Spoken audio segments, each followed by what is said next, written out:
Hey guys, welcome back to our video series. I'm Chris. I'm with Love Thy Nerd, and my man.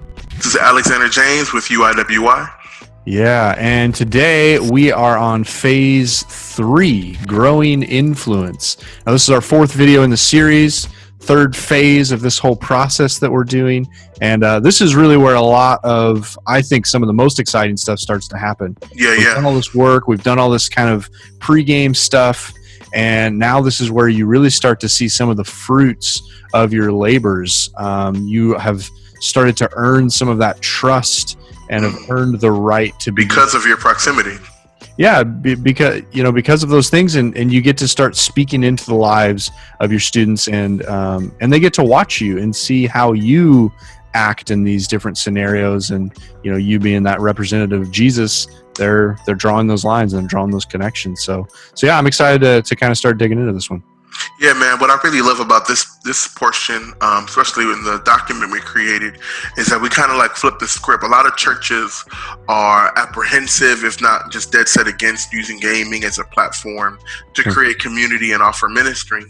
But one of the reasons that I found out, that I just, hate to tell you, but it's true, is that a lot of us are uncomfortable being the students. And I think it's important for us to, if there's any culture you're trying to minister to, you have to take the time to be a student of that culture in order to minister to them. Our good, wise leader who's passed the baton to Tommy Nixon now, but Larry Acosta would always say, you can't tell a person you love them and insult their culture, right? You can't say your culture's dumb, but I love you.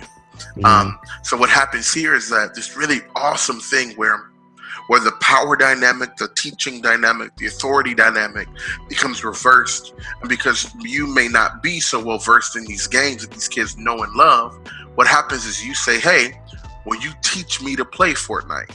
Will you teach me to play Smash Brothers? Will you teach me to play whatever the game is, whatever the mobile, whatever game is? And what happens is you'll watch those kids light up. Oh, man. Watch them turn on, because they've spent most of their lives sitting and listening to pontification, and now they get to finally be the teacher. I'm telling you, man, I just want to acknowledge, this is a very difficult thing for leaders to do. People that are in leadership positions, this is a very difficult thing for us to do. Because we feel this pressure to be on all the time. We feel this pressure to have it together, be the experts, be the leaders, everything that comes with that title.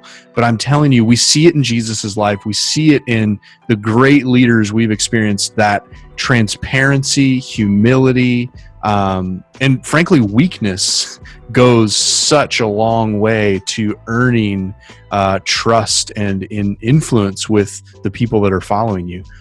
So, man, it's such a tremendous opportunity we have here.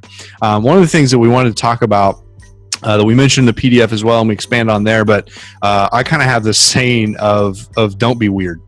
And I mean, you can take that for what you will, but I've been around it. I know lots of other people have been around it, especially as gamers and nerds. We've all been a part of the bait and switch events. I've been part of the times where somebody said, oh, hey, come to this gaming thing. We're going to play video games and hang out. And we show up, we get to play games for 15 minutes, and then we get preached at for 45 minutes. And then we get told that we need to accept Jesus or we're going to hell. And then we didn't actually even play any games or hang out or do anything cool. And I'm telling you right now, you're going to burn a lot of people if that's your approach. Right. Now, that's not to say that you can't talk about those things. You can't talk about Jesus and that stuff, but you have to really set and manage those expectations. Not everything has to be a sermon. Not everything has to be super intense gospel message stuff. Sometimes fun, you can just have fun for fun's sake. Yeah, man. And I would also say, not everything has to be a sermon in the way that most church folks think of when they hear sermon. When most folks hear sermon, they think of one person standing up, everybody else sitting down, and lecture style persuasive language. What we're saying is that moment where you're just sitting with the kid playing a game and they're watching you interact, losing or winning, is a sermon. I think we need to, the idea of like playing games and now we stop and now we sermon still lets both of them be two different worlds and doesn't really let them intermingle and become one and mesh together. We have to let their culture kind of meet the Holy Spirit that's in us by going into where they are and just being good people. Right, so maybe we don't need like weird usernames like Jesus Freak 316. Maybe that's not necessary. Yeah, man. That sent me running for the hills. I think the thing is really like we don't need to force it. Like growth happens. Honestly, discipleship is way more holistic and organic than we think. We try to fragment things and we say discipleship happens at small groups, during Sunday school and during church service, but otherwise discipleship isn't happening. That's just not true. Like if you look at Jesus's life, like we call those people disciples because it was always happening. They were always around him. They were always getting the dust of him on them, and that's what discipleship is. So go and get dusty and play some games with your kids. Oh, get dusty. I love that, man. But we also need to also just address something else, right? Let's just be honest and say that gaming culture isn't without some negativity, right? Anywhere where people get together, anytime you get more than one person there's an opportunity for conflict, there's an opportunity for negativity. And in the gaming world, it's called toxicity, games that are toxic. And we also don't want to be ignorant to the fact that some of your students, if not most of your students, have experienced some toxicity in the gaming space. And the question is, what do we do as a church when it comes to that? And my argument would be that we meet that toxicity with the fruit of the Spirit. Now, this doesn't eliminate its presence, but it gives us influence in those spaces, right? So the question becomes that as you have that proximity, because you guys are sharing affinity and hanging out, then the beautiful thing happens is now you get to show your kids an example and even teach in small moments here and small moments there, peace, gentleness, love, joy, goodness, faithfulness, and something that I'm not good at, Chris, when it comes to gaming, patience.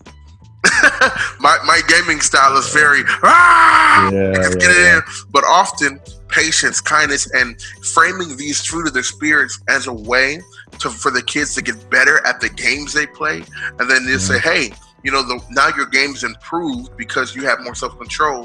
What would happen if you considered that in your actual life?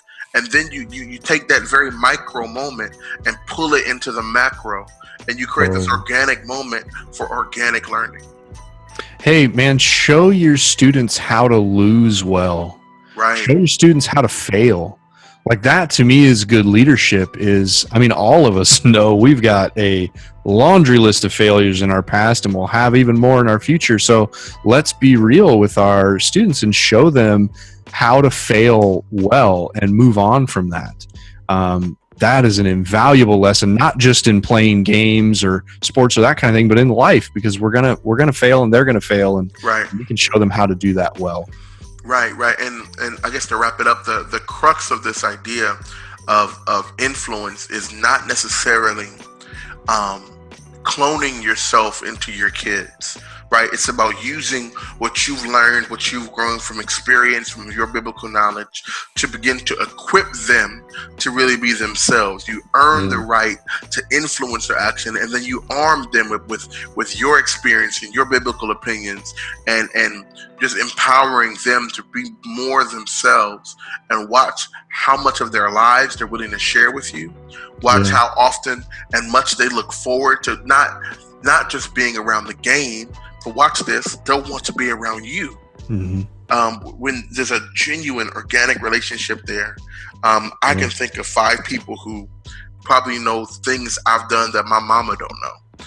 But these people showed themselves to be safe, that they cared about me, and I was willing to share things that I was struggling with and going through, and even excited about with them.